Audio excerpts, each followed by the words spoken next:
Welcome back, students. Now we are again with you with the chapter Metals and Non-Metals. Chapter 4.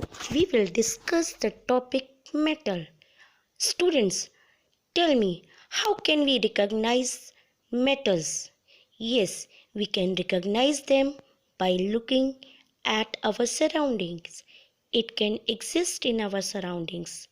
The table in which you are studying, it is made up of which material? Yes, it is either aluminium, wood, iron, or it means it is made up of metal or non-metals. What about your phone, your laptop in which you are viewing this video, or your school gate, or your jug and glass in which you drink water is made up of metal or non-metals? But how you differentiate the two? By knowing their physical properties in detail. Few physical properties of metal which we discussed are luster, malleability, ductility, hardness, thermal conductivity, electrical conductivity, and its sonority.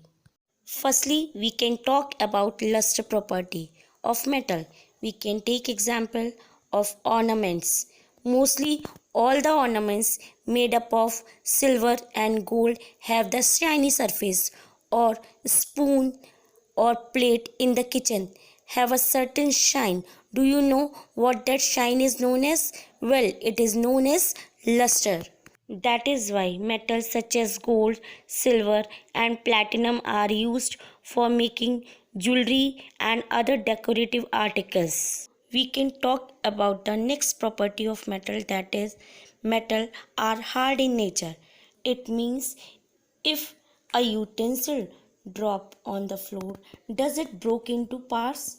No, because metal is hard in nature, but sodium and potassium are the exceptional case because they are so much soft that we can cut it with a knife. Next property of metal is malleability.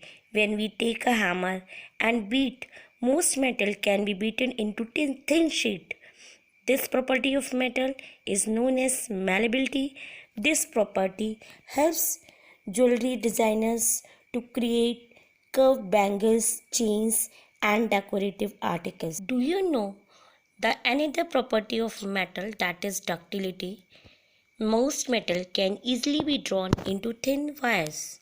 The property by virtue of which metal can be drawn into thin wire is called ductility. Gold and silver are two of the most ductile metal known. Other metals can be drawn into wires include copper, aluminum, and tungsten.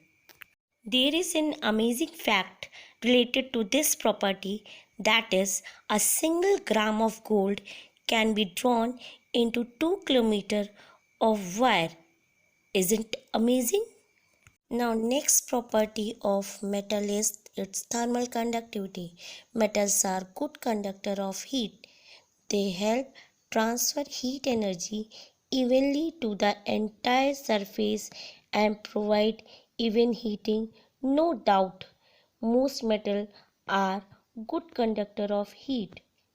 Do you know silver and copper are the good conductor of heat? Two metals that are poor conductor of heat comparatively, that are mercury and lead. Metals are good conductor of electricity and are therefore used for making electrical wires and cables. Any other property you know about metals? Yes, that is the ringing sound. What happens when we strike a metal on a hard surface? A ringing sound is produced. This is another property of metal that is known as sonorous. School bells, church bells shows this property are made up of metals.